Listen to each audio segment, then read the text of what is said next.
Hello students, how are you? I hope you all are fine and staying inside the home. Please take care of yourselves. Today for class 9th, I am going to start the topic Fundamental Unit of Life, the chapter number 5 of the NCERT. Okay, so let's go through what we have to study in this chapter. So the main topics that are to be covered in this chapter are, first of all, definition of the cell, then types of cell, then structure of the cell, then various cell organelles that are found inside the cell, and in the end, difference between animal cell and plant cell. Okay, now some of the important things that will come in definition of cell will be like what is cell theory, who discovered the cell, like this. Okay, types of cell, we will study two types of cell, prokaryotic and eukaryotic. Okay, important one comes in the cell organelles, because we have to study different types of organelles that help the cell to function as a unit, because we know that a cell, when a unicellular organism, can also work as a individual unit. Why? Because of these cell organelles, they work in a coordinated manner. Okay, so the topic is cell. In class 8th, we have studied that how to define cell. It is a structural and functional unit of life. We all know that. Now, why it is termed structural unit? Because it provides a structure to the body. We know that cell forms tissue, we will be discussing later. And second, why it is termed as functional unit? Because all the functions of the body takes place at the cell level. I have told you that these some cells that are unicellular organisms are capable of independent existence. Why? Because they can carry out the metabolic function. So it is termed as functional unit because all the functions of the body takes place at the cell level. Now, because we know that organism is made from different kinds of organ systems. They are coordinated and form organism. Organ systems are formed from different organs. The different organs work. For example, if I say digestive system, then you will say stomach, food pipe, intestine, etc. If I say circulatory system, then we would say yes sir, heart, blood vessels, and these all kind of things work together. If I say respiratory system, then you will say lungs, windpipe, etc, etc. Okay, now how these organs are made? They are made from a group of tissue, and we know that what is a tissue? Tissue is a group of similar cells that work together. This is a very important definition of tissue. So ultimately, what organism is performing at the cellular level. So directly or indirectly, all the functional of the body takes place at cell level. These cells accumulate together and then work at a large level, that we call tissue, and then tissue forms organ forms organ system and organism. That's why we say it is termed as a functional unit. Okay, it is very important. It may be asked why the cell is called functional unit. So now you will be able to answer that it is called functional unit because all the functions of the body takes place at the cell level. I hope it is clear. Next is discovery of cell.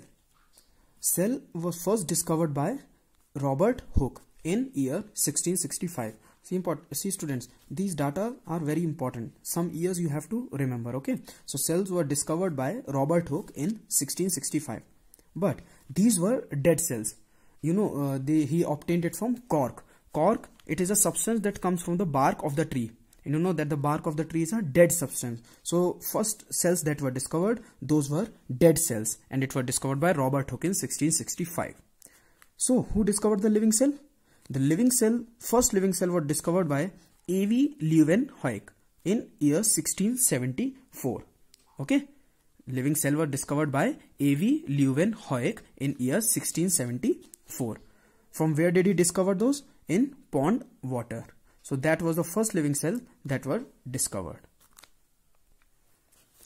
And Robert Brown discovered nucleus in the year 1831, and Purkinje in 1839 gave the term protoplasm for the fluid substance of the cell. Okay, so these are some names like Robert Hooke, Robert Brown, and Purkinje, and also importantly A.V. Leeuwenhoek. So first dead cell were discovered by Robert Hooke, and living cell were discovered by A.V. Leeuwenhoek. Nucleus was discovered by Robert Brown, and the protoplasm term, that a fluid substance present in the cell, was given by Purkinje.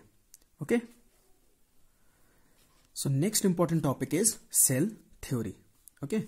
So the cell theory was given by Schleiden and Schwann and further expanded by Rudolf Virchow. Now what do you mean by further expanded? Let us discuss. The first point of the cell theory says all the plants and animals are composed of cells and cell is the basic unit of life. This point was given by Schleiden and Schwann respectively. Okay. Schwann worked on animal cell and Schleiden worked on plant cell. So this point, the first point was given by Schleiden and Schwann. The next point, that is all cells arise from pre-existing cells. Means the new cells that will come from the pre-existing cells. Getting it? This was given by Rudolf Virchow and he gave it a phrase, omnis cellula e cellula. This was a phrase given by Rudolf Virchow which means all cells arise from pre-existing cells and he gave it in 1855. Okay, so that's why the Schleiden and Schwann gave the point all plants and animals are composed of cells and cell is the basic unit of life. Basically Schleiden and Schwann did their work separately but they merged and this point became all plants and animals. They worked separately on plants and animals. Okay, so this point became all plants and animals and then further expanded by Rudolf Virchow and it is said to be all cells arise from pre-existing cells. Like if I say new amoeba comes from the old amoeba by binary fission. Yes, it is a method of reproduction. So this is what it's trying to say. All cells arise from pre-existing cell. And remember this phrase, omnis cellula e cellula, given by Rudolf Virchow in 1855. So whenever if asked, what is cell theory? Then now the cell theory are these 2 points. And if specifically asked, what did Rudolf Virchow say? Then you have to say all cells arise from pre-existing cell. What did Schleiden and Schwann say? All plants and animals are composed of cells and cell is the basic unit of life. Okay, it is very important, students. You have to remember it. Okay. Next is a simple topic, types of organisms on the basis of number of cells. Okay, so there are 2 kinds, unicellular and multicellular. Uni means single, cellular means cellular organization, means the body is made up of only a single cell. I told you in the starting of the video that a single cell is also capable of independent existence. So these are that organisms. Unicellular, uni means single, cellular means cell. So these are made up of single cell. Second point is single cell represent complete organism. Yes, because they carry out certain metabolic functions that can be considered them as living. What are the examples? They are important. Amoeba, you already have studied in class 8th, Chlamydomonas and Paramecium. Okay, these are some unicellular organism. Second comes multicellular. Now, multi means more than one or many cells, and cellular again cellular organizations. They are composed of collection of cells. The previous one that we studied, hierarchy, cells, tissue, tissue to organ, organ system we studied, na? That was composed of collection of cells. Now what is the second point saying? That cells function in coordinated manner. Definitely. Now if there are many cells and they have to represent an organism, then they have to function in a coordinated manner. That what we discussed in that hierarchy. That cells form a group called tissue. That tissue work together to form organs, and organs form organ system, and organ system forms a organism. Okay. So is it that when respiratory system is working, then circulatory system isn't working? No, that's not the case. When you are breathing, the heart is still beating. Or is it that circulatory system is working and you cannot breathe? No. So this is how it is all coordinated. Yeah, it is through chemicals and nervous system. It is coordinated. So function in coordinated manner. This is very important for multicellular organism. Okay. And then example is very simple. Plants and animals, etc. Okay. Next and very important is types of cells. There are 2 types of cell mainly, prokaryotic cell and eukaryotic cell. Okay, so first let's discuss about prokaryotic cells. Now, what is pro? Pro means primitive. Okay, these are old kind of cells that used to exist early. They are also present now. I am not saying that they are not present now, but pro means early. So these are known as primitive cells. Now what is the feature? That the true nucleus is absent. Means you cannot distinguish whether a nucleus is there or not. Why? Because they lack membrane bound structures. Membrane bound organelles are absent in the prokaryotic cell. true nucleus is absent because nuclear membrane is absent. Okay. So prokaryotic cell, these are primitive cells and true nucleus is absent, and one of the most important characteristics is membrane bound organelles are absent. When we will study the topic cell organelles, then you will come to know which organelle is membrane bound or which is not membrane bound. There are many. We will study about mitochondria, ribosome, Golgi bodies, endoplasmic reticulum, and we will discuss their function also. Okay, so these are membrane bound organelles are absent. What is the example? Archaebacteria. So Archaebacteria is also this primitive bacteria. Okay, and again important example is blue-green algae, of which prokaryotic cell. So what you have to remember in this, that it is a primitive cell, true nucleus is absent, and membrane bound organelles are also absent. Okay, now comes to eukaryotic cell. Eukaryotic cell are advanced cell. Okay, so if they are advanced, then true nucleus is present. True nucleus is present because the nuclear membrane distinguishes it from the cytoplasm, because you know the nucleus is present in the cytoplasm.